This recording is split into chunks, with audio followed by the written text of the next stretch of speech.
نحمده ونستعينه ونستغفره ونؤمن به ونتوكل عليه ونعوذ بالله من شرور أنفسنا ومن سيئات أعمالنا من يهده الله فلا مضل له ومن يضلله فلا هادي له أشهد أن لا إله إلا الله وحده لا شريك له وأشهد أن محمدًا عبده ورسوله يا أيها الذين آمنوا اتقوا الله حق تقاته ولا تموتن إلا وأنتم مسلمون يا أيها الناس اتقوا ربكم الذي خلقكم من نفس واحدة وخلق منها زوجها وبث منهما رجالا كثيرا ونساء واتقوا الله الذي تساءلون به والأرحام إن الله كان عليكم رقيبا يا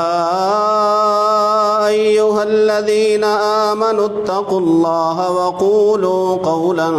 سديدا يصلح لكم أعمالكم ويغفر لكم ذنوبكم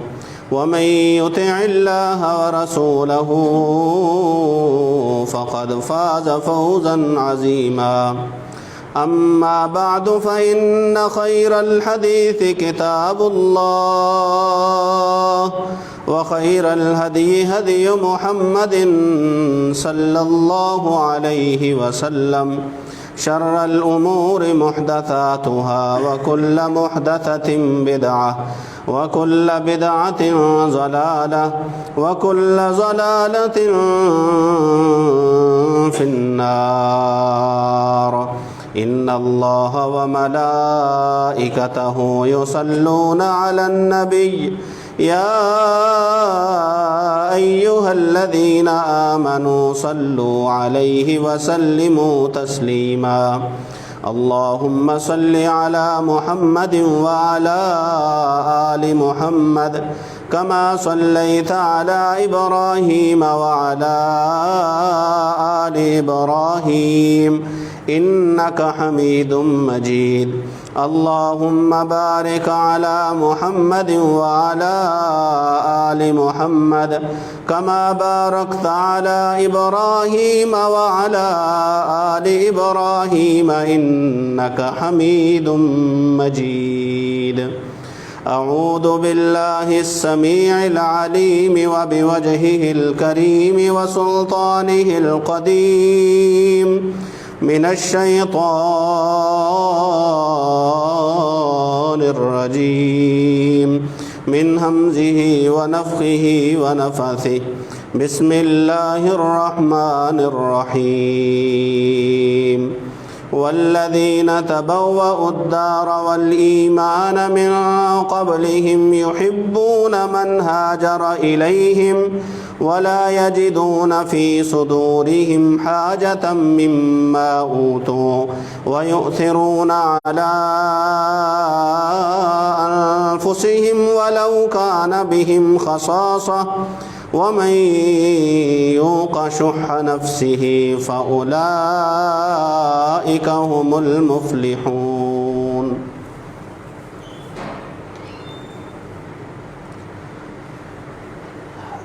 رسول اکرم صلی اللہ علیہ وآلہ وسلم نے اسلامی دعوت کے ابتدائی ایام میں جب کمزور مسلمانوں پر اہل مکہ کے ستم حد سے بڑھتے دیکھے اور ان کے مظالم میں شدت آتی گئی، اب وہ لوگ محض جسمانی تکلیف سے کہیں آگے بڑھ گئے تھے اور انہوں نے مسلمان مرد و خواتین کی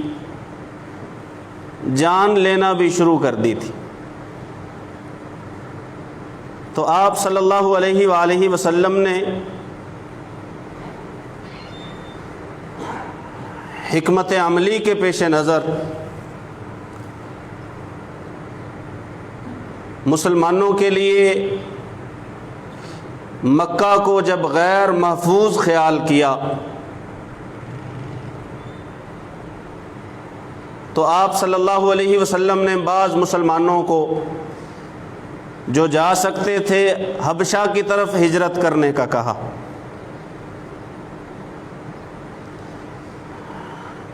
لیکن چونکہ حبشہ بھی کسی اور کی ریاست و حکومت تھی، گو کہ وہاں کے حاکم نے مسلمانوں کا حد درجہ خیال رکھا اور ان کے پیچھے چلے جانے والے کفار مکہ کو وہاں سے خالی ہاتھ واپس آنا پڑا۔ مسلمانوں کی عزت و تکریم وہاں بھی ہوئی اور رسول اللہ صلی اللہ علیہ وآلہ وسلم نے طائف کے سرداروں کو خود جا کے دعوت اسلام دینے کا پروگرام بنایا، آپ نے تیاری کی، آپ طائف پہنچے۔ ارادہ یہ تھا کہ اگر یہ سردار میری دعوت کو، دعوت اسلام کو قبول کر لیں تو پھر طائف بھی چونکہ مکہ کے قریب ہے تو مسلمانوں کو یہاں آنے کے لیے زیادہ مشکلات سے گزرنا نہیں پڑے گا۔ اگر یہ لوگ اسلام لے آئیں اور ہمیں پناہ دے دیں، لیکن انہوں نے بھی نہ تو اسلام لائے اور نہ ہی رسول اللہ صلی اللہ علیہ وآلہ وسلم اور آپ کے ساتھیوں کو پناہ دینے کے لیے تیار ہوئے، بلکہ انہوں نے اوباشوں کو رسول اللہ صلی اللہ علیہ وآلہ وسلم کے پیچھے لگایا کہ آپ پتھروں سے ماریے، اور جب رسول اللہ صلی اللہ علیہ وآلہ وسلم زخمی ہو کر اور آپ کے پاؤں لہو لہان ہوئے اس قدر کہ رسول اللہ صلی اللہ علیہ وسلم کے جوتے آپ کے پاؤں کے ساتھ چپک گئے، آپ صلی اللہ علیہ وآلہ وسلم چل نہیں سکتے، بیٹھ گئے، تو انہوں نے رسول اللہ صلی اللہ علیہ وآلہ وسلم کو دونوں کندھوں سے پکڑ کے کھڑا کر دیا کہ ہم آپ تھکے ہوئوں کو بیٹھنے بھی نہیں دیں گے۔ تو جب حالت یہ تھی اور رسول اللہ صلی اللہ علیہ وآلہ وسلم کسی ایک ایسی جگہ، ایسے مقام کی تلاش میں تھے کہ جہاں اسلام لانے والے مسلمان وہ پناہ لے سکیں اور جہاں ان کی حفاظت کی جائے، جہاں انہیں برابر کا شہری سمجھا جائے، برابر کے حقوق دیے جائیں، جہاں ان کے لیے اسلام پر عمل کرنا، اپنی عبادتیں کرنا یہ مشکل نہ ہو، اللہ کو ایک کہنا مشکل نہ ہو، تو رسول اللہ صلی اللہ علیہ وآلہ وسلم نے دوران حج ملاقات کی اس دور کے یثرب کے آئے ہوئے لوگوں کے ساتھ۔ بیعت عقبہ 2 بار ہوئی، مکہ میں ہی ہوئی، رسول اللہ صلی اللہ علیہ وسلم کے پاس یثرب سے لوگ تشریف لائے، آئے حج کے لیے تھے، لیکن انہیں الگ کر کے رسول اللہ صلی اللہ علیہ وآلہ وسلم نے باتیں کی۔ پھر اگلے حج کے موقع پہ ذرا زیادہ لوگ آئے، یہ بیعت عقبہ ثانیہ ہے۔ دوسری بار رسول اللہ صلی اللہ علیہ وآلہ وسلم سے ملے تو آپس میں کچھ عہد و پیمان ہوئے، کچھ باتیں ہوئیں، اسلام لے آئے وہ لوگ اور اسلام کے مبلغ بھی بنے۔ جا کے یثرب میں رسول اللہ صلی اللہ علیہ وآلہ وسلم سے انہوں نے ایک بات پوچھی تھی، اے اللہ کے پیغمبر صلی اللہ علیہ وآلہ وسلم، آج تو حالات تنگ ہیں، آپ مشکلوں میں ہیں، آپ کے ساتھیوں کے لیے یہ جگہ، یہ زمین تنگ کر دی گئی ہے، کل یہ نہ ہو اللہ وحدہ لا شریک آپ کے لیے زمین کو کھول دے، فتوحات عطا کر دے، اللہ آپ کو غلبہ دے دے، لوگ حلقہ بگوش اسلام ہو جائے، اسلام پھیل جائے، کہیں یہ نہ ہو کہ آپ اس وقت ہمیں چھوڑ کے دوبارہ مکہ چلے آئیں۔ رسول اللہ صلی اللہ علیہ وآلہ وسلم نے فرمایا ایسا ہرگز نہیں ہوگا کہ اگر مجھے وہاں پہ جگہ ملے، اسلام کو جگہ ملے، ایمان کو جگہ ملے، ہجرت کرنے والوں کو جگہ ملے اور وہاں ہمیں نصرت اور مدد ملے، وہاں سے ہمیں تحفظ اور تعاون ملے، تو میں پھر آپ لوگوں کو چھوڑ کے ساری زندگی کہیں نہیں جاؤں گا۔ پھر رسول اللہ صلی اللہ علیہ وآلہ وسلم کو جب اللہ کی طرف سے حکم ہوا، اے پیغمبر صلی اللہ علیہ وآلہ وسلم، اب آپ ہجرت کر جائیے یثرب کی طرف، اور رسول اللہ صلی اللہ علیہ وآلہ وسلم نے وہاں ہجرت فرمائی، آپ کے ساتھی بھی آپ کے ساتھ، کچھ آپ سے پہلے کچھ آپ کے بعد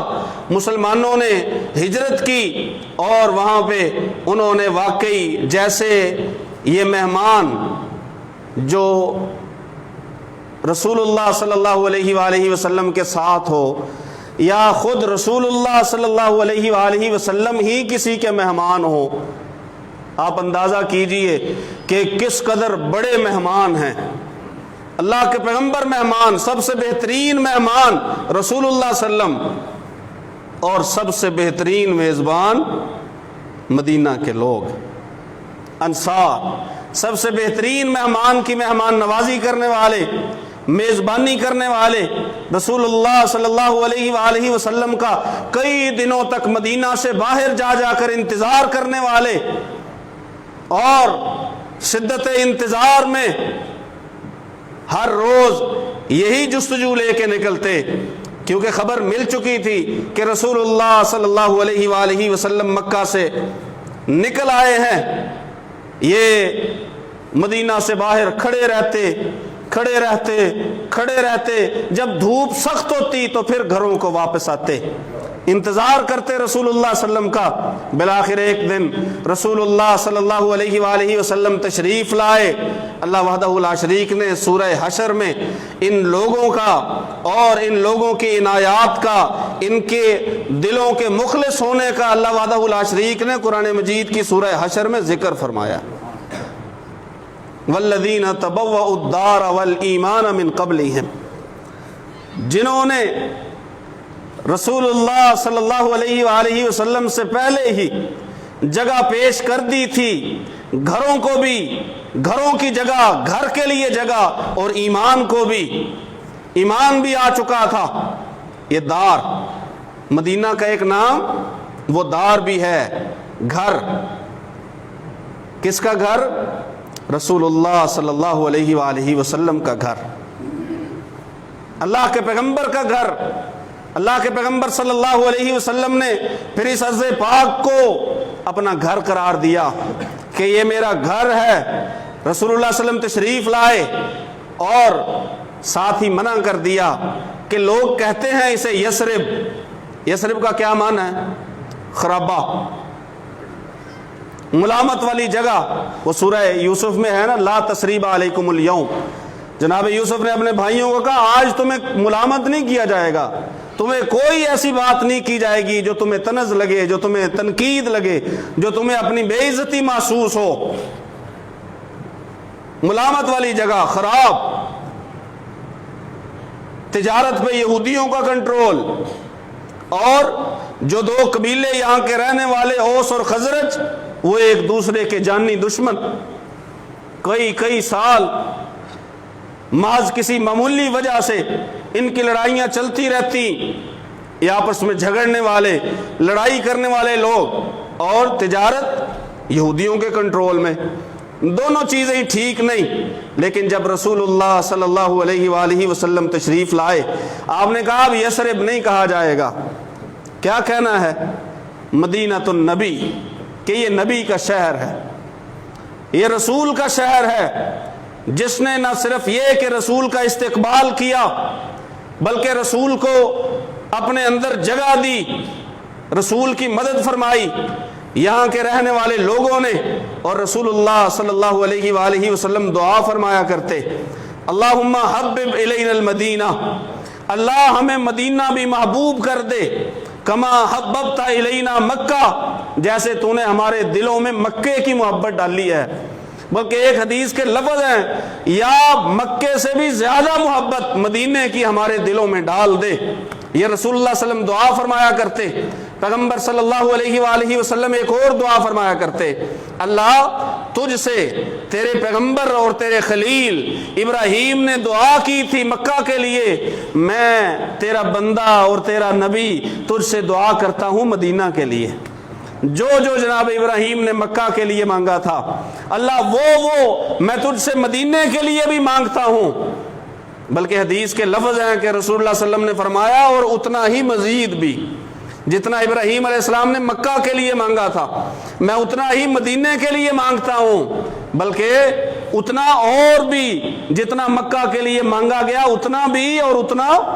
اور بھی ڈبل اللہ مدینے کے لیے عطا فرما دے۔ یہ برکت والی جگہ ہے، کیونکہ رسول اللہ صلی اللہ علیہ وآلہ وسلم نے اس کی برکت کے لیے دعا فرمائی ہے۔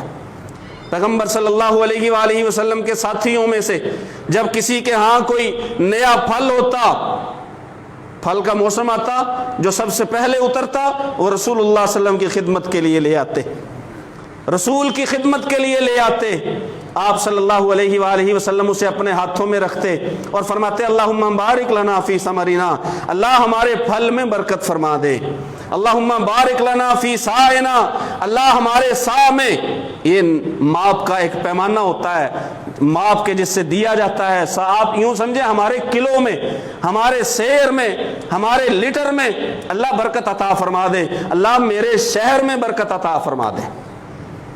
یہ رسول اللہ صلی اللہ علیہ وآلہ وسلم کی دعاؤں کی وجہ سے یہ برکت والا شہر بھی ہے اور یہ حرمت والا شہر بھی ہے۔ رسول اللہ صلی اللہ علیہ وآلہ وسلم نے فرمایا کہ اللہ رب العزت نے مکہ کو حرم قرار دیا ہے، مکہ کو حرم، حرمت والا، عزت والا، عظمت والا، جس کا خیال کیا جائے، جس کے تقدس کا، جس کی عزت کا، جس کی حرمت کا خیال کیا جائے۔ اور رسول اللہ صلی اللہ علیہ وسلم نے فرمایا اللہ میں اس مدینہ کو حرم قرار دیتا ہوں، ما بین لابتیہا، یہ دو سیاہ پتھروں والی جو پہاڑیاں ہیں ان کے درمیان یہ جو جگہ ہے اللہ میں اسے حرم قرار دیتا ہوں۔ یہ حرم ہے، اس کے امن کو برباد نہ کیا جائے، اس کے درختوں کو فساد کی غرض سے اکھیڑا نہ جائے، یہاں شکار نہ کیا جائے۔ رسول اللہ صلی اللہ علیہ وآلہ وسلم نے مدینہ کو حرم قرار دیا۔ اور رسول اللہ صلی اللہ علیہ وآلہ وسلم نے وہی بات جو بیعت عقبہ ثانیہ کے موقع پہ کہی تھی کہ نہیں میں تم لوگوں کو چھوڑ کے کہیں نہیں جاؤں گا، آپ صلی اللہ علیہ وآلہ وسلم اس کا تذکرہ کیا کرتے انصار کو مخاطب کر کے۔ آپ صلی اللہ علیہ وآلہ وسلم فرماتے اگر لوگ ایک وادی میں چلیں اور انصار دوسری وادی میں چلیں، میں اس وادی میں چلوں گا جس میں انصار چلتے ہیں۔ لوگ ایک مجلس میں بیٹھیں، انصار دوسری مجلس میں بیٹھیں، میں اس مجلس میں بیٹھوں گا جس میں انصار بیٹھتے ہیں۔ ایک بار ایسا بھی ہوا کہ کسی نے اعتراض کر دیا، اے اللہ کے پیغمبر صلی اللہ علیہ وآلہ وسلم آپ نے مہاجرین کو کچھ زیادہ دے دیا، انصار کو کچھ کم دیا۔ اور یہ جو سورہ حشر کی آیت ہے اس میں بھی اللہ وحدہ لا شریک ذکر فرماتے ہیں، یحبون من ہاجر الیہم، کہ وہ تو اپنی طرف ہجرت کر کے آئے ہوئے لوگوں سے محبت کرتے ہیں۔ ولا یجدون فی صدورہم حاجۃ مما اوتوا، اور اگر مہاجرین کو کچھ دے دیا جاتا ہے، کچھ عنایت کر دیا جاتا ہے، ان کے دلوں میں خیال نہیں آتا کہ ہمیں دیا نہیں گیا اور انہیں دیا گیا۔ یہ ان کا خلوص ہے، یہ ان کے دل کی صفائی ہے، کیونکہ اہل مدینہ ہیں۔ صرف اہل مدینہ ہی نہیں، یہ اہل ایمان بھی ہیں۔ اہل ایمان ہی نہیں، یہ اہل الرسول بھی ہیں، رسول کے پیچھے نماز پڑھنے والے، رسول کے درس سننے والے۔ اللہ فرماتے ہیں لا یجدون فی صدورہم حاجۃ مما اوتوا، مہاجرین کو کچھ بھی دیا جائے ان کے دلوں میں کبھی کوئی خیال آتا، یؤثرون علی انفسہم ولو کان بہم خصاصہ، خیال کیسے آئے؟ یہ تو کہتے ہیں اگر ہمیں ضرورت ہو تو بھی مہاجرین کو دے دیا جائے تو کوئی حرج نہیں ہے۔ یؤثرون علی انفسہم ولو کان بہم خصاصہ، خود ضرورت ہے، خود بھوکا ہے، لیکن کہے گا کیا؟ کھانا مہاجر کو کھلایا جائے۔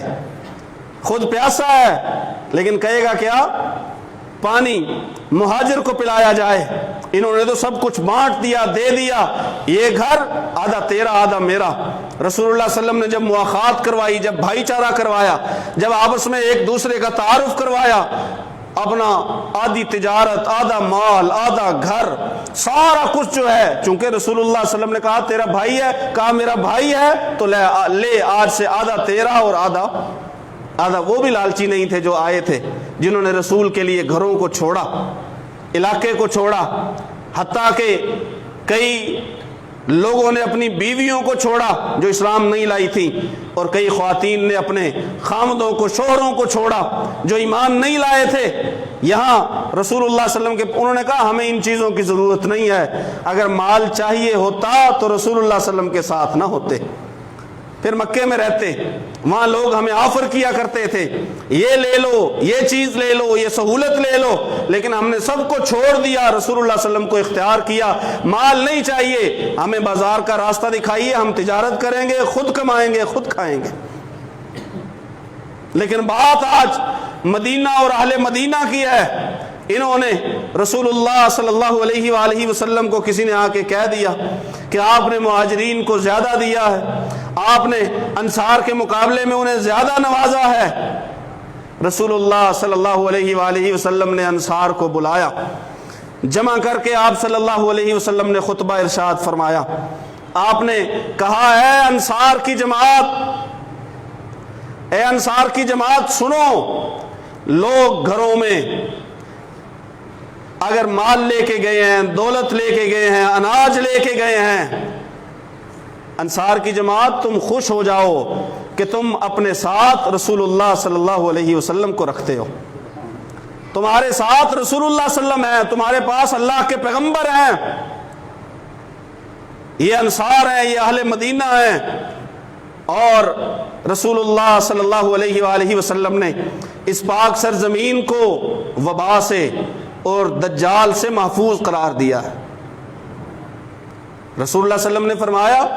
اللہ رب العزت نے مدینہ کی داخل ہونے والی جگہوں پہ فرشتوں کو بٹھا رکھا ہے جو طاعون کو داخل نہیں ہونے دیتے اور دجال کو بھی داخل نہیں ہونے دیں گے۔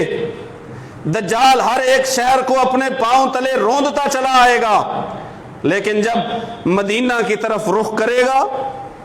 مدینہ کی طرف رخ کرے گا تو اس کا رخ پھیر دیا جائے گا۔ اللہ وحدہ لا شریک نے پہرا لگا رکھا ہے۔ رسول اللہ صلی اللہ علیہ وآلہ وسلم نے فرمایا تھا ان قریب ایسا ہوگا یمن فتح ہو جائے گا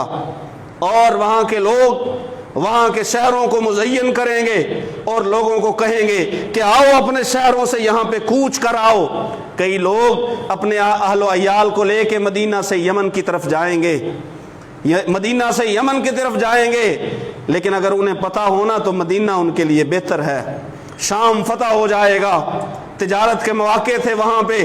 شام فتح ہو جائے گا، لوگ یہاں سے اہل و عیال کو لے کے شام کی طرف چل پڑیں گے، لیکن انہیں اگر پتہ ہونا تو مدینہ ان کے لیے بہتر ہے۔ عراق فتح ہو جائے گا، لوگ عراق کی طرف چلیں گے، لیکن مدینہ ان کے لیے بہتر ہے۔ لو کانوا یعلمون، کاش انہیں اس بات کا علم ہو۔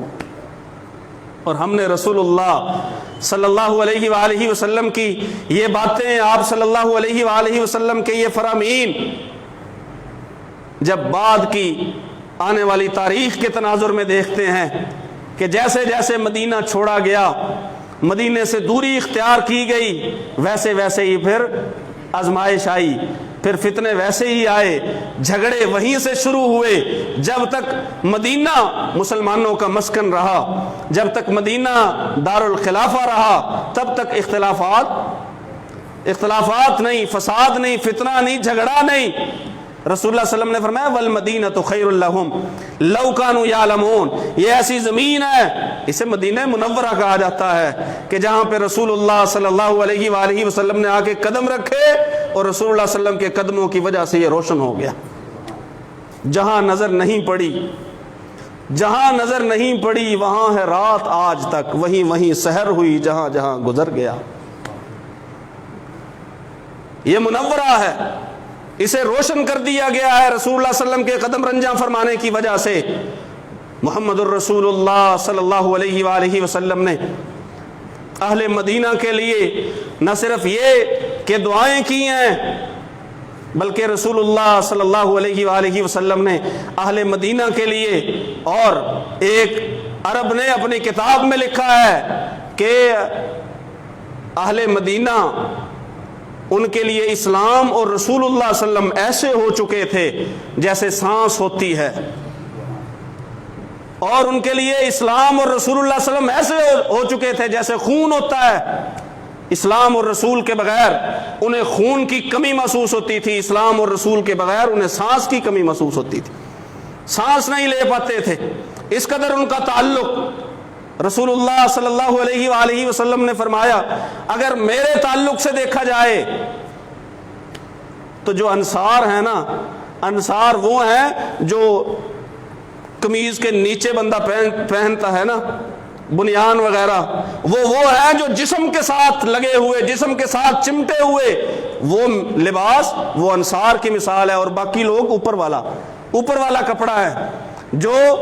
نظر آتا ہے، لیکن اندر جنہوں نے ساتھ دیا، جنہوں نے سنبھالے رکھا، جو چمٹے رہے، ساتھ دیا۔ رسول اللہ صلی اللہ علیہ وآلہ وسلم نے بدر کے موقع پہ پوچھا بتاؤ لوگوں تمہاری کیا رائے ہے، جب پتہ چل گیا کہ اب لڑنا پڑے گا، لڑائی کے بغیر چارہ نہیں ہے۔ مہاجرین میں سے ایک اٹھے ہم آپ کے ساتھ ہیں، کہا بیٹھ جاؤ، دوسرے اٹھے ہم آپ کے ساتھ ہیں، کہا تم بھی بیٹھ جاؤ۔ انصار میں سے کھڑے ہوئے ایک صحابی، انہوں نے کہا اللہ کے پیغمبر صلی اللہ علیہ وآلہ وسلم، میرا خیال ہے آپ کی مراد ہم ہیں، کہ ہمارا کیا خیال ہے؟ اے اللہ کے پیغمبر صلی اللہ علیہ وآلہ وسلم، آپ ہمارے آگے آگے چلیں گے، ہم آپ کے پیچھے پیچھے چلیں گے، آپ ہمیں برق غماد تک لے جائیں، پہاڑیوں میں، میدانوں میں، یا آپ ہمیں جنگلوں میں اور دریاؤں میں لڑنے کا حکم دے، جہاں جہاں آپ حکم دیں گے انصار وہاں لڑیں گے، آپ کا ساتھ نہیں چھوڑیں گے، آپ کا ساتھ نہیں چھوڑیں گے، آپ کا پہرا دیتے ہوئے جو لوگ اپنی جان گنوا لیں اور منہ سے اف تک نہ نکالیں، وہ ہے انصار۔ یحبون من ہاجر الیہم ولا یجدون فی صدورہم حاجۃ مما اوتوا ویؤثرون علی انفسہم ولو کان بہم خصاصہ ومن یوق شح نفسہ فاولئک هم المفلحون۔ اللہ وحدہ لا شریک فرماتے ہیں کہ یہ تو اپنے اوپر دوسرے مسلمانوں کو ترجیح دیتے ہیں، یہ ہے انصار ہیں، اسی لیے انصار کہا گیا۔ قرآن مجید نے ان کا نام انصار رکھا، رسول اللہ صلی اللہ علیہ وآلہ وسلم نے ان کا نام انصار رکھا، اور یہ اہل مدینہ کے لوگ رسول اللہ صلی اللہ علیہ وآلہ وسلم سے محبت کرنے والے، اور خود رسول اللہ صلی اللہ علیہ وسلم ان لوگوں سے نہیں بلکہ مدینہ کی چیزوں سے۔ اللہ کے پیغمبر فرماتے ہیں ھذا جبل، یہ جو احد پہاڑ ہے نا، یحبنا ونحبہ، یہ ہم سے محبت کرتا ہے، ہم اس سے محبت کرتے ہیں، ہم احد پہاڑ سے محبت کرتے ہیں، احد پہاڑ ہم سے محبت کرتا ہے مدینہ کی چیزوں کے بارے میں۔ اور مدینہ کی اس سے بڑی فضیلت کیا ہوگی کہ یہاں پہ رسول اللہ صلی اللہ علیہ وآلہ وسلم نے اپنے ہاتھ سے 2 مسجدوں کو بنایا، ایک مسجد قباء ہے اور ایک مسجد نبوی ہے۔ مسجد قباء وہ مسجد جس میں اگر بندہ جا کے 2 رکعتیں پڑھے ایک عمرے کا ثواب ملتا ہے، اور روئے زمین پہ مسجد حرام کے بعد اگر کوئی سب سے بہترین مسجد ہے، سب سے افضل مسجد ہے تو وہ مسجد نبوی ہے۔ پھر یہی بس نہیں، مدینہ میں روضۃ من ریاض الجنہ ہے، ما بین بیتی و ممبری، رسول اللہ صلی اللہ علیہ وسلم نے فرمایا میرے گھر اور میرے ممبر کے درمیان جتنی جگہ ہے یہ جنت کے باغیچوں میں سے ایک باغیچہ ہے۔ روضۃ من ریاض، یہ ہے روضہ شریفہ کہ جو جنت کے ٹکڑوں میں سے، جنت کے باغیچوں میں سے ایک باغیچہ ہے۔ اور مدینہ کے لیے اس سے بڑی فضیلت کیا ہوگی کہ محمد الرسول اللہ صلی اللہ علیہ وسلم خود اب تک وہیں پہ تشریف فرما ہے، وہیں پہ آرام فرما ہے۔ وہ رسول اللہ صلی اللہ علیہ وسلم کی ہجرت گاہ بھی ہے، وہ رسول اللہ صلی اللہ علیہ وسلم کی رہائش گاہ بھی ہے، وہ رسول اللہ صلی اللہ علیہ وآلہ وسلم کا مدفن بھی ہے۔ ضروری ہے، چاہیے ہر ایک کو کہ اگر وہ مسجد نبوی کی زیارت کے لیے جاتا ہے تو وہ رسول اللہ صلی اللہ علیہ وآلہ وسلم اور آپ کے ساتھیوں کی قبر پہ سلام پڑھنے کے لیے بھی جائے۔ ایک بار تو ضرور جائے، چاہے ہر بار جا کے نہ جائے لیکن ایک بار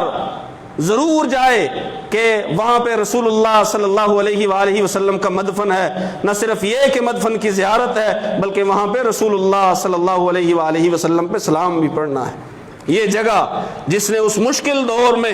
جب ہر طرف سے مسلمانوں کو دھتکار دیا گیا تھا، نکال دیا گیا تھا، ہر جگہ پہ مظالم تھے، خطرات تھے، تو مدینہ ایک محفوظ جگہ تھا جہاں سے پھر اسلام پنپا اور پوری دنیا میں، پوری کائنات میں پھیلا، جس کی خوشخبری رسول اللہ صلی اللہ علیہ وسلم دے چکے تھے۔ یمن بھی آئے گا، عراق بھی آئے گا، بلکہ رسول اللہ صلی اللہ علیہ وسلم نے کہا تھا کہ اللہ نے مجھے حکم دیا ہے کہ جاؤ اس بستی کی طرف ہجرت کر جاؤ جو بستی ان قریب ساری بستیوں کو اپنی لپیٹ میں لے لے گی، تأکل القری، بستیوں کو کھا لے گی، اپنی لپیٹ میں لے لے گی۔ یہ مدینہ، یہیں سے لشکر چلے شام کی طرف، روم کی طرف، ایران کی طرف، عراق کی طرف، یمن کی طرف، اور ساری بستیاں حتیٰ کہ مکہ کی طرف بھی۔ مکہ فتح ہونے کے بعد بھی رسول اللہ صلی اللہ علیہ وسلم، وہاں کے لوگوں کا ارادہ تھا کہ آپ صلی اللہ علیہ وآلہ وسلم اب یہیں پہ رہ جائیں، آپ کا گھر تو ہے یہاں پہ، لیکن رسول اللہ صلی اللہ علیہ وسلم نے وہاں نماز قصر پڑھ کے یہ ثابت کر دیا کہ اب یہ میرا گھر مدینہ ہے۔ آپ صلی اللہ علیہ وسلم قصر نماز پڑھتے رہے، مسافر کی نماز، اور رسول اللہ صلی اللہ علیہ وسلم جب حج کے لیے آئے تو بھی قصر نماز آپ صلی اللہ علیہ وآلہ وسلم نے پڑھی۔ یہ رسول اللہ صلی اللہ علیہ وآلہ وسلم کے دین کے لیے مددگار مدینہ و اہل مدینہ رہے انتہائی مشکل حالات میں۔ اور رسول اللہ صلی اللہ علیہ وسلم نے پھر فرمایا بھی کہ اگر کوئی اپنی کوشش سے یہ چیز حاصل کر سکتا ہے تو ضرور حاصل کرے۔ کیا چیز؟ کہ بندہ مدینے میں مرے، کیونکہ جو مدینے میں مرے گا نا، رسول اللہ صلی اللہ علیہ وسلم نے فرمایا اس کی سفارش میں کروں گا۔ جو مدینہ میں رہتے ہوئے اس کی تکلیفوں پر، آزمائشوں پر صبر کرے گا، ڈٹا رہے گا، رسول اللہ صلی اللہ علیہ وسلم نے فرمایا میں اللہ کے ہاں اس بندے کی سفارش کروں گا۔ اللہ سے دعا ہے اللہ سن سمجھ کر عمل کی توفیق نصیب فرمائے۔ وما علیہ علم۔